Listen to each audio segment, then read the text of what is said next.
Od jakiegoś czasu pojawiają się na kanale recenzje laptopów, zazwyczaj gamingowych potworów, które pociągną tytuły w 60 klatkach, ale ich moc przekłada się na wagę, ciężki wygląd i krótki czas pracy. Tym razem mam dla Was coś ciekawego, nie opartego ani na procesorach Intel, ani na AMD, bez mocarnego GeForce'a w środku, a mimo wszystko to jeden z najciekawszych laptopów, na jakich dane mi było pracować.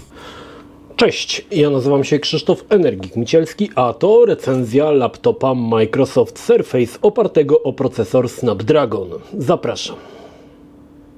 Microsoft Surface od razu przyciąga oko. Design celuje w bardziej minimalistyczny kierunek niż klasyczne laptopy z Windowsem. Całość wykonana z aluminium jedynie z logiem Windowsa na przedniej klapie. Sprzęt dostępny jest w 4 kolorach, ale do mnie trafiła wersja Platinum. Od jakiegoś czasu doceniam minimalizm i elegancję. Zamiast kolorowych światełek i podświetlanych belek wolę prosty, skromny design i Surface doskonale wpasowuje się w te założenia. Nawet po otworzeniu widać elegancję i styl. Bardzo cienka ramka wokół ekranu z eleganckimi zaokrągleniami na rogach. Sprzęt też zaskakuje wymiarami. Jego grubość to niecałe 2 cm, a waga 1 kg i 220 g. Pod kątem wyglądu Microsoft zasłużył na 5 z plusem, bo z zewnątrz sprzęt wygląda fantastycznie.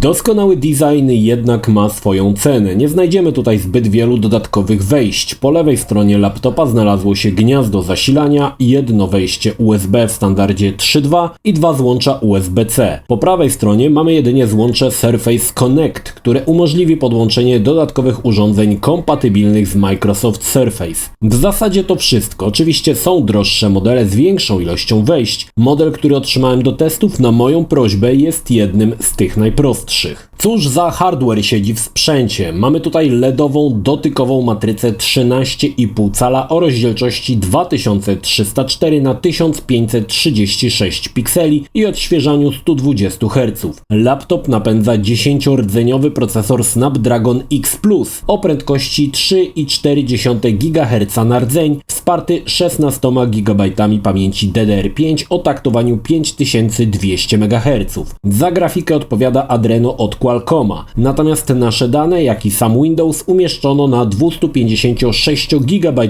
dysku twardym. Z dodatkowych bajerów mamy tutaj obsługę Wi-Fi 7 i moduł Bluetooth w standardzie 5.3. Całość napędza bateria o pojemności 54 Wh. I już widzę te komentarze, że na tym to się nie zagra. Oczywiście, że nie, to nie jest laptop do grania i nigdy nie miał być. To sprzęt stworzony głównie do pracy i korzystania z wszelkiego rodzaju multimediów. Owszem, 256 GB dysku to dość słaby pomysł. Oczywiście za dopłatą możemy nabyć Surface z większym dyskiem. Chip graficzny Adreno raczej kiepsko sobie radzi nie tylko w grach, ale i w benchmarkach, więc uruchamianie Cyberpunka na nim nie ma żadnego sensu i pewnie nawet się nie odpali. Więc co takiego ciekawego oferuje Surface? Z ciekawych rozwiązań mamy haptyczny trackpad z feedbackiem na nacisk w dowolnym miejscu na powierzchni. Fajny bajer. Klawiaturę wyposażono w przycisk Copilot. To kolejny feature od Microsoftu, czyli moduł sztucznej inteligencji działający na zasadzie ChatGPT z możliwością werbalizacji odpowiedzi przyjemnym damskim głosem w języku polskim. Niestety Copilot ma założony kaganiec i nie odpowie nam na wszystkie pytania, szczególnie te bardziej drażliwe. Nie działa też jeszcze Microsoft Recall, czyli tworzenie cyfrowego archiwum użytkownika, którego celem jest budowanie linii czasu użytkowania laptopa. Sam pomysł spotkał się z gigantycznym sprzeciwem i nie ma co się dziwić dlaczego. Co by było, gdyby każdy mógł sprawdzić kiedy, jak i najważniejsze do czego używałeś swojego laptopa od początku jego posiadania. Podejrzewam, że Recall, choć jest aktualnie na kolejnych testach, nigdy nie zostanie wprowadzony do użytku. Za dużo w tym wielkiego brata i jeśli by tak się jednak stało, pewnie 99% użytkowników by tą funkcję od razu wyłączyła. No ale Copilot to ważna część sprzętu. Bez wątpienia w codziennej pracy, nauce, wspomaganie się systemami AI jest niezwykle ważne i Copilot spełnia się w tej funkcji doskonale. Ale to nie koniec bajerów. Wsparcia sztucznej inteligencji doczekał się Paint i to jest kolejne fantastyczne i przy tym darmowe rozwiązanie. Wpisujemy co chcemy narysować, jaki styl preferujemy i rysujemy cokolwiek, a AI przekształci nasze bohomazy okropne w piękne rysunki. Rzecz działa rewelacyjnie, choć na tę chwilę trochę możliwości są ograniczone przez sam program Painta, ale i tak działa to świetnie. Najwięcej czasu spędziłem właśnie tutaj i dodam, że do rysowania przyda nam się mysz, a jeszcze lepiej rysik, bo malowanie po gładziku nie jest ani zbyt wygodne, ani efektywne.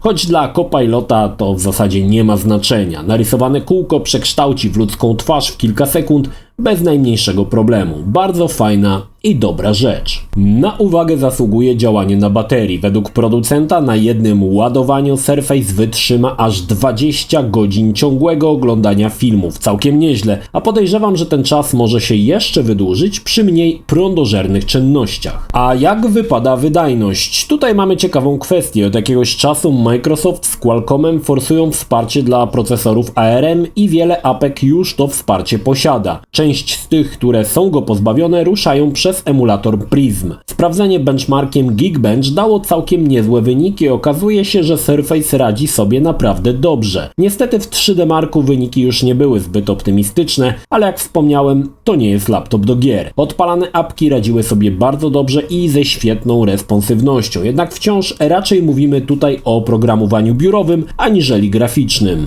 Wróćmy jeszcze raz do baterii, bo naprawdę ta mnie zaskoczyła. Spodziewałem się, że 20 godzin to mrzonki, ale nie. Cały dzień testowania, wgrywania apek, benchmarków, oglądania Netflixa i lapek dzielnie trzymał baterię. Nie wydaje mi się, aby to było 20 godzin, ale gdy zamknąłem klapę, po całym dniu pozostało 19% baterii, także naprawdę nieźle. Zaskoczyła mnie też wysoka kultura pracy. W zasadzie albo wentylatory były niezwykle ciche, albo po prostu się nie kręciły, bo nie było potrzeby. Usłyszałem lapka dopiero po odpaleniu Cinebencha i tak hałas, jaki się wydobywał, był na poziomie laptopa gamingowego w stanie spoczynku. Także tutaj również miłe zaskoczenie. Z wad wymieniłbym to, że lapek ma zamkniętą konstrukcję. Wymiana RAMu, dorzucenie większego dysku czy jakakolwiek ingerencja jest bardzo trudna i pewnie wiąże się z utratą gwarancji. Czyli z tym, co dostajesz, zostajesz do końca. Z ciekawości zerknąłem na internecie, jak wygląda płyta główna i też nie mam dobrych wieści. Pamięci są na stałe wlutowane w płytę, więc ewentualna wymiana ponownie będzie utrudniona. Powiedzmy sobie szczerze, laptop Microsoft Surface to sprzęt, który głównie ma konkurować z Apple Mac Air. Osoby, które wolą Windowsa niż macOS, w zasadzie dostaną bardzo podobną funkcjonalność. Kwestia estetyczna jest dość subiektywna. Mojej żonie jednak Surface spodobał się bardzo i stwierdziła, że to idealny lapek dla kobiet, aby wyjść na kawę, odpalić lapka, sprawdzić maile, pogadać na wideoczacie czy poprzeglądać nowe oferty w IKEA. Tak, dla płci pięknej lapek będzie idealny. Ładny, minimalistyczny wygląd, fajne kolory obudów. Wiem, że to znaczy dla wielu tyle co nic, ale widzicie, dla mojej żony, jak i pewnie dla wielu pań, znaczy wiele, jeśli nie najwięcej. Nie liczy się super wydajność w grach, kolorowe światełka i agresywny wygląd. Tutaj liczy się dyskrecja i to, czy ładnie prezentuje się na biurku, a w tym wypadku Microsoft odrobił lekcję i Surface jest w tej kwestii znakomitym zawodnikiem. Na koniec zostawiłem gorzką pigułę. Cena, bo ta, no cóż, nie jest niska. Za model pokazany w tym filmie, i dodam, że to najniższy model, jeśli chodzi o podzespoły, zapłacimy 5399 zł. Sporo jak na sprzęt, na którym nie pogramy, ale też gracze nie są odbiorcą Microsoft Surface. Owszem, można kręcić nosem na podzespoły, że Snapdragon, ale jest też wersja z Intelem. Również wielkość dysku nie zachwyca, bo w 2024 roku wrzucenie 256 GB to ponury żart. Wszystko można mieć tutaj lepsze i więcej, ale przekłada się to na coraz wyższą cenę końcową. Microsoft Surface to taki sprzęt dla osób, które cenią sobie wygodę, pracę w lokalnej kawiarni i na pewno to, że lapka można bez problemu nosić pod pachą jak element codziennego zestawu do pracy. To fajne podejście. Surface wygląda świetnie i pewnie wiele osób widziałoby go jako element swojego codziennego, dynamicznego życia, bo sprzęt całym sobą właśnie tę informację przekazuje. Owszem, pograć nie pogramy, ale obejrzeć film na Netflixie czy HBO jak najbardziej się tutaj sprawdzi. Również do nauki dzięki Copilotowi sprawdzi się doskonale. Bez problemu uzyskamy odpowiedzi na nurtujące nas pytania, bez potrzeby grzebania po dziesiątkach stron i forów. Copilot świetnie dopełnia sprzęt i zwiększa jego i naszą produktywność. Więc pytanie na koniec, czy warto? Nie wiem, moja żona by powiedziała, że pewnie, bo ładny, nieważne co w środku. Gdybym ja miał zdecydować, pewnie nie kupiłbym dokładnie tego modelu, bo praca na programach graficznych i obróbka wideo byłaby dla mnie tutaj niezwykle znacząca. Jednak nie mam wątpliwości, że wśród dynamicznych młodych ludzi ceniących sobie wolność, swobodę i fajny design, Microsoft Surface odnajdzie się doskonale. Jeśli film Ci się podobał, zachęcam do subskrypcji lub wsparcia mojego kanału na portalu patronite.pl. Film o podobnej tematyce znajdziesz tutaj, natomiast z drugiej strony znajdziesz film wygenerowany przez platformę YouTube. Zachęcam również do odwiedzenia moich social mediów, grupy Energikowcy na Facebooku oraz serwera Discord. Link jak zwykle w opisie.